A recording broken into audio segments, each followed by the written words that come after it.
Welcome to another exciting episode of In Conversation. My name is Bongani Mncube, and today I'm going to be in conversation with Dr. Lucia Munongi, who is a Senior Director at the Department of Educational Psychology. Dr. Lucia, welcome to the show. Thank you so much, Bongani. Yes, Dr. Lucia. I think to start it off, can you tell us a little bit about yourself? A little bit. Yeah. All right. Dr. Lucia Munongi is a born-again Christian. And in the Department of Educational Psychology at UJ, I am a senior lecturer there. So my specialty there is inclusive education. And I also teach student teachers, those who are training to become primary school teachers.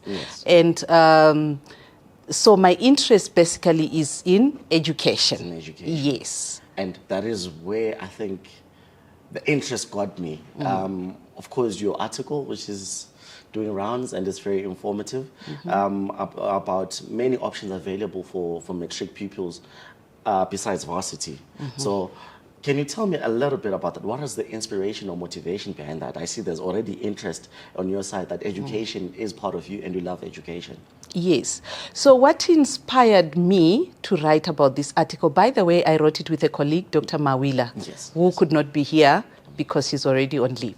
So we were inspired by the lack of knowledge of students, especially high school leavers, who are so geared to get into university after matric. But some of them do not qualify. And as a result, they are not really well versed with some of the options out there. So we wanted to put it out there so that maybe as many people as possible can be educated on other options if they fail to make the cut for the university. Yes. And delving into the article itself, you mentioned there's mentions of stress and anxiety. Can you discuss some of the common consequences of this pressure? Right. I would say not in any particular order.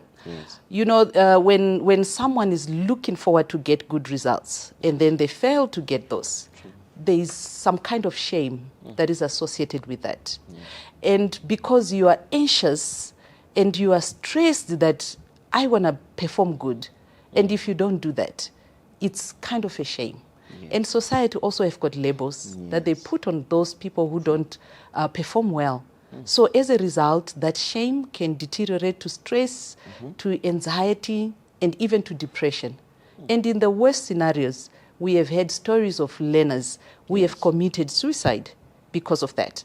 So it's something that really affects the mental health of the young people. And I think if these young people are not really educated to know that failing is not the end of the world, then there are a lot of consequences that can be associated with that. So yeah, there is also stigmatization in society, and some people may end up developing those withdrawal symptoms because they want to avoid the difficult question of people just asking you, what are you doing? What are you doing? How did you perform?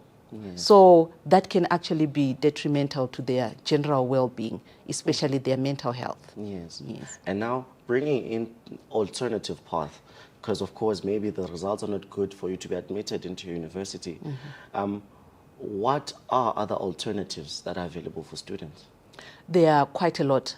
Like what we mentioned in the article, learners or school leavers can enroll in TVET colleges. You know, some people think it's a lower class kind of education, but I'm here to confirm that this is a good alternative for our school leavers, because those are some of the institutions that actually train people or learners hands-on education.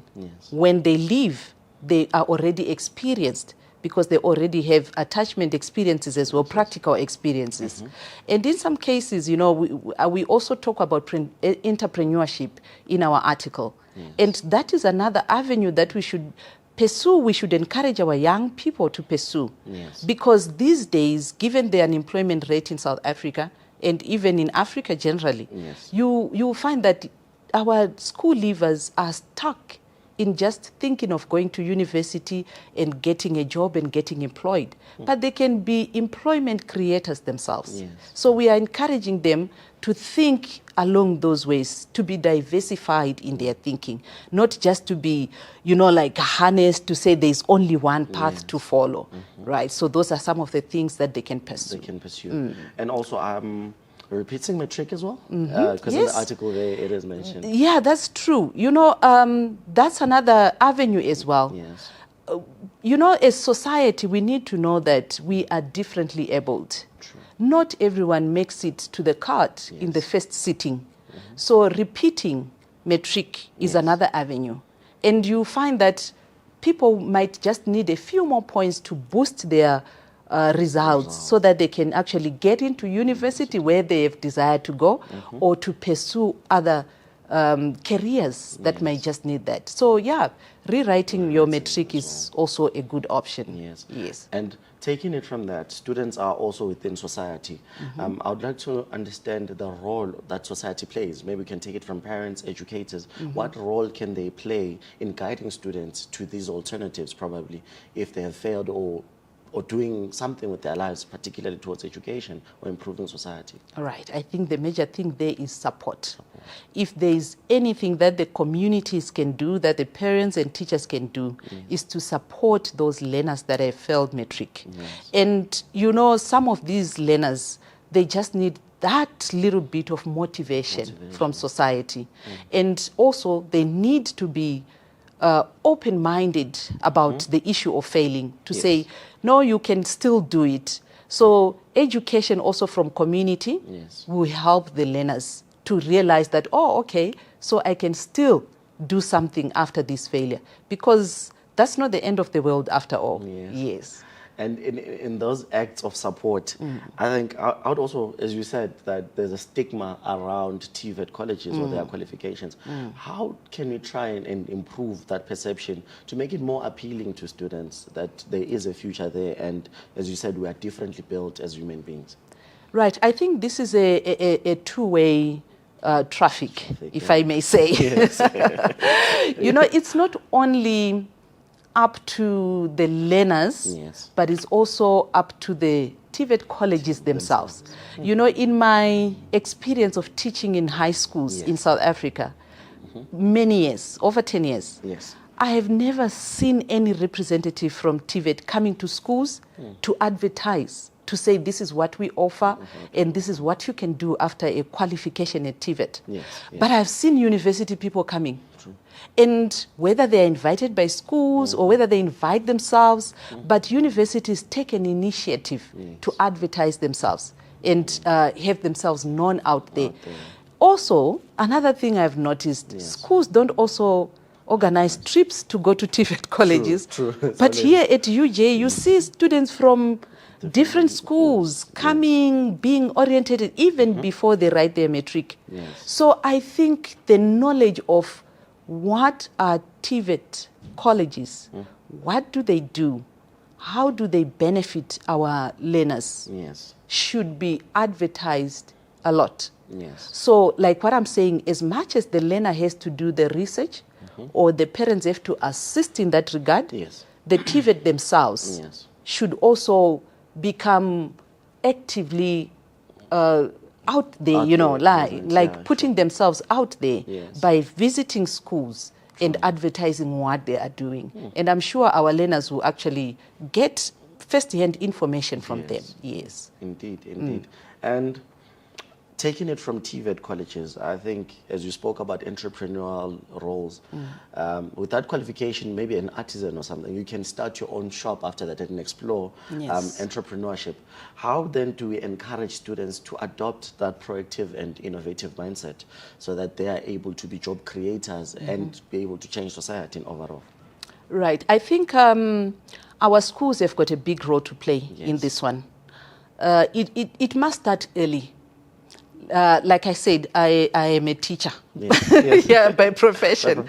And in the schools, in all the schools that I have taught, I have seen that there is this event, like an annual event that happens in schools, which is called a market day. Oh. At least in the schools that I've taught, they used to call it market day, Okay. where learners, Yes. they are asked to do some kind of an entrepreneurship thing. They bring some items and then they sell. So apparently this is done by the EMS, Economic and Management Science subject, right? EMS subject, those are the people that facilitate this market day. So now they are taught, okay, you can, how to start a business, how do you source your stuff, yes, and how do you calculate the cost of buying the things, and then after the end of the day, they are given an assignment to calculate the profit or the loss. And I'm thinking, why does it have to be an annual event, a once-off thing?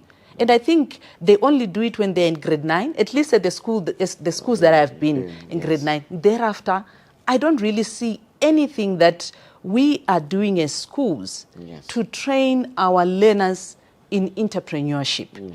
And you know, you see the excitement in the kids, you see the enjoyment, you see the eagerness to learn from this exercise. So I'm thinking if we can skill them from a young age, and we include that more in our curriculum, such that by the time they get, whether it's university or it's any other alternative they choose after high school, they are no longer just thinking of a degree and looking for a job. But they are now open-minded to know that, oh, I've done this in school, at least I've got that basic knowledge. Interesting. And of course, it gets to be a psychological thing that we cultivate, plant it in the mind, and constantly cultivate that so that it becomes second nature to them, that they are able to go out there and be a business person. Very true. Very true. So I'm also concerned around that psychological support, because the article does emphasize on psychological support from mental health practitioners. What specific challenges do students face in accessing mental health services, given the economy of the country and the, of course, barriers? How do we then try to address those barriers that are there? Yeah, there might be several factors at play, depending with individuals as well, and where the individuals are also located.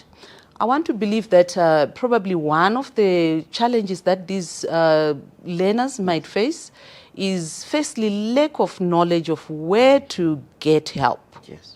When they experience the psychological distress, some of them might just keep it to themselves. They might not know there's help out there. And in some cases, it's also the stigma that is associated with mental health issues, because, you know, especially amongst Black people, we think mental health issues, you know, it's just weak. Yes. It doesn't exist. Yeah, it doesn't exist, especially for men, you know. So our boys might also be socialized to say, no, you have to be strong. And as a result, they don't go out there to seek help. And in some cases, it can actually be lack of those services as well. So someone might know they need that help, but depending on where you are, you might not find the necessary help in your area. So, and also lack of support. You know, I always imagine if that young child was my child, would I let them go alone to seek help in terms of mental health issues? Sometimes parents are not supportive as well. So they really need the support of the family. They really need the support of the community at large as well. And people should stop teasing these young people if they display the psychological issues.